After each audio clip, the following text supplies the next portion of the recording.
Hey everyone, we're making fire cider today.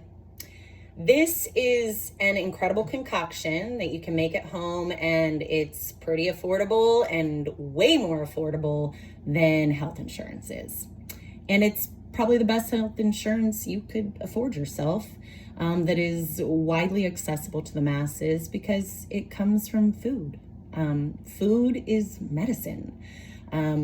A preventative medicine rather than a band-aid after something's already going wrong.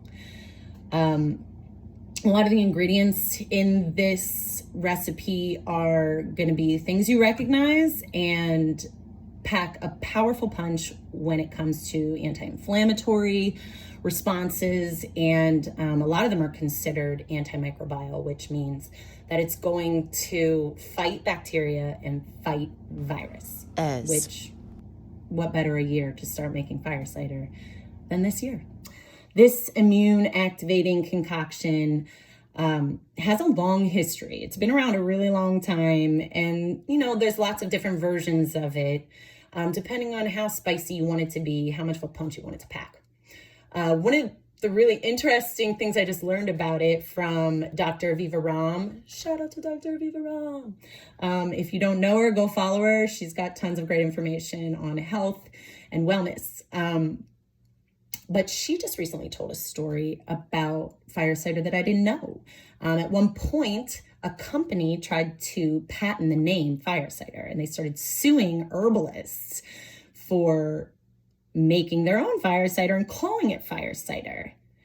End of the story, the herbalists fought back and won. Surprise! And the name fire cider remains non-proprietary. Some of you may have experience with home remedies. There are a lot of them out there. You may take a little local honey to help you with some allergies. You may use garlic like I do. You may use elderberry or hot toddies. There's a lot of things you could use. This one I love because it pretty much combines all the most powerful ingredients into one amazing concoction.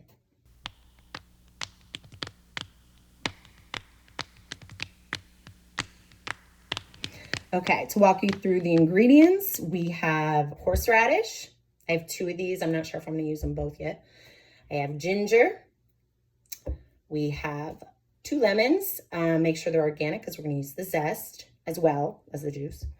I have serrano chili peppers. You can use whatever hot pepper you like, and to whatever degree spiciness you like. We're going to use an onion.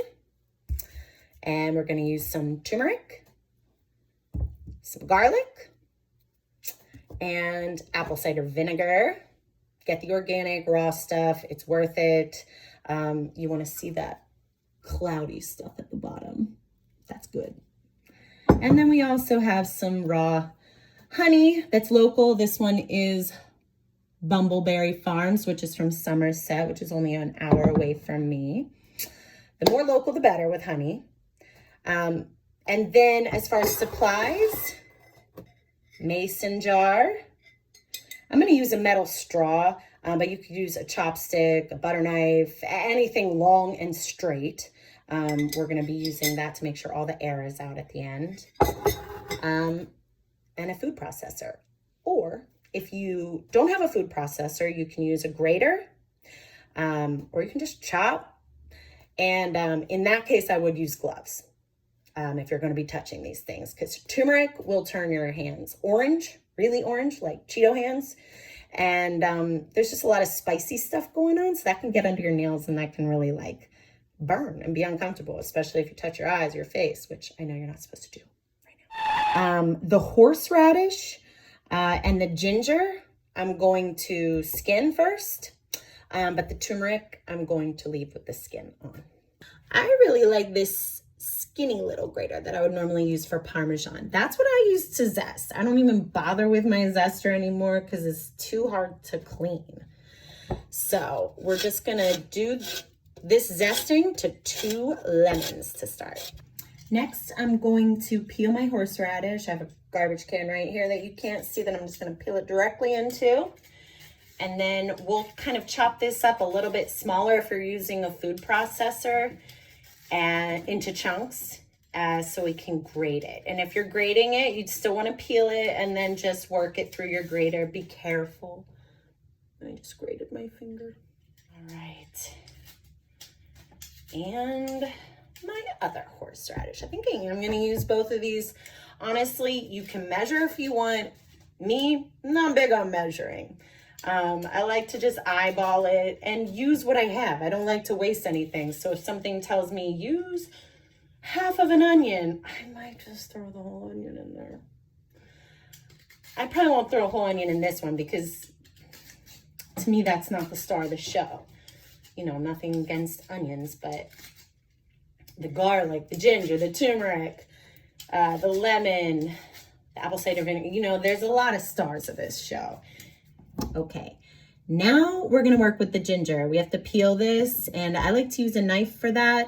I feel like I have a little more control over that. I don't like to waste the ginger. So if I were using my peeler, I think I would lose a lot more of the good stuff inside. Okay, next up is our garlic. We're going to use, I think 3 cloves would be good for the amount of ingredients I have here. Don't worry too much about measurements. Literally all of these are medicinal foods. So you can't go wrong. It's about flavor and what you like. You can customize everything. That's what I love about this. We're also going to chop up our turmeric into smaller bits to put into the food processor. Same with the onion. I really am going to use half of it. I'll use the other half at dinner tonight. And our serrano peppers. And we'll chop everything up in the food processor. Mama, can I hunt? Mama, can I hunt? Can I, mama, won't you please let me? Mama, can I hunt? That's the sweetest little dress, Sally. Where'd you get the pattern? Made me one just like it out of yellow dotted Swiss. Okay, we're ready to chop this up in the food processor. And if you're not using the food processor, you're probably on your way already, grating everything up. So let's do it. Yes, I guess we got the earliest garden in the county. Been eating strawberries all week, snapping green beans. Too bad about your boy. Mama, make Willie quit pulling at my hair. Okay. Now, you could, if you wanted, you could do this in bigger chunks. I don't, because I feel like the smaller the bits are, the more properties that are going to be extracted from it. Okay, so we are finishing up getting all of our chopped up ingredients into this mason jar. My eyes are watering, so like if you have a method for onions, it would be useful in chopping a lot of this stuff up. And one of the important things is that we want to make sure it is packed. You know, there are a lot of liberties you can take with this recipe, but one thing that is very important is that there's no air inside, because air will produce mold. And we don't want this molding. We want it to sit in the liquid and work, is what they call it, when it's in the liquid, and that liquid is extracting all of this food's healthy good stuff into the liquid, because at the end of this process we're going to strain all this back out and we're going to be left with the liquid. Okay, so this is funny. I still have a little bit of room here and we don't want that. So what I'm going to do is I'm going to take some of the other half of that onion and I'm just going to pack it on top.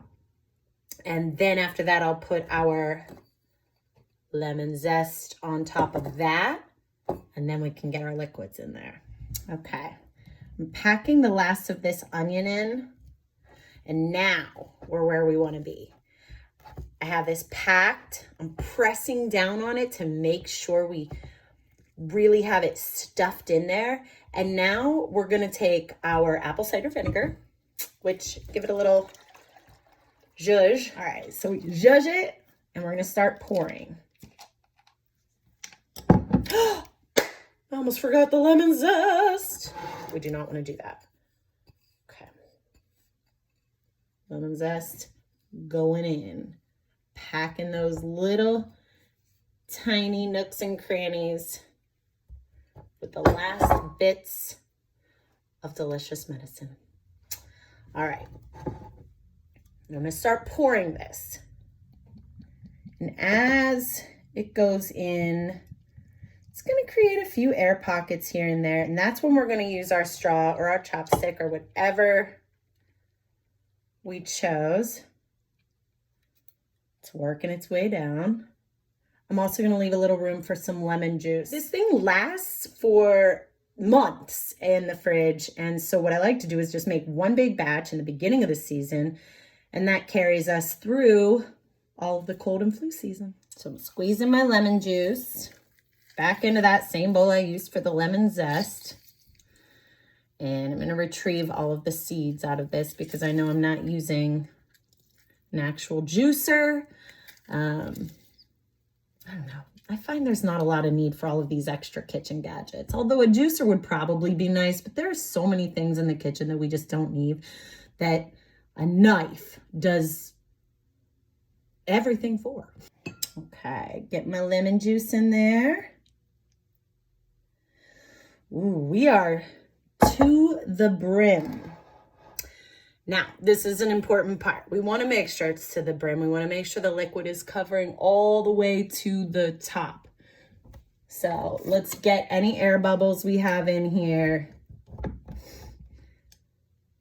out. I'm just going to kind of stick it down the side, you can see, and let air out. You can see the bubbles as some of the air comes to the top. And then when we do this and let all the air out that might be trapped inside, then we'll just do one last top off.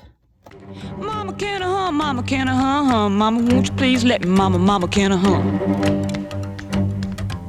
Now, need all of you. Get in there. Okay. Now I'm going to top this off. Ooh, okay. Now we're going to top it off. And throw that lid on. Before we put the lid on, I am going to use a piece of parchment paper that I cut already because this vinegar solution is very acidic. So when you put that metal lid on, it can really rust it. And I use these over and over and over again, so I don't like when that happens. So I'm going to use 2 for good measure. And there we go. Give it a shake. Oh, it's like dripping off at me. So you're going to wait at least a week. It could be up to 2 weeks. So anywhere between 1 to 2 weeks. Put it in your cabinet, cupboard. Make sure it's dark, you know, kind of cool place. And you're going to check on it every day. You're going to go in. You're going to shake it. And if it's super, super packed, you shouldn't need to add any more liquid. But if you see any space form at the top, you're going to want to top that off again and make sure that there's no air in there. So that you can make sure you have a really medicinal liquid at the end instead of a bunch of rotted roots. You can put a teaspoon of it directly in your mouth anytime you think you might be coming down with something, which that is the time to do it. If you think, am I coming down with something? I don't feel 100% normal. That's the time to do these home remedies. That's when they have their most impact. Get ahead of it. Don't wait and see. Just take the shot of the elixir and it'll help. And that's it. That's Fire Cider. So I hope this was helpful. And I hope you go out there and try it yourself. Play with it. Customize it. Make it your own. You can measure if you want. Honestly, I wouldn't. Have fun and stay healthy.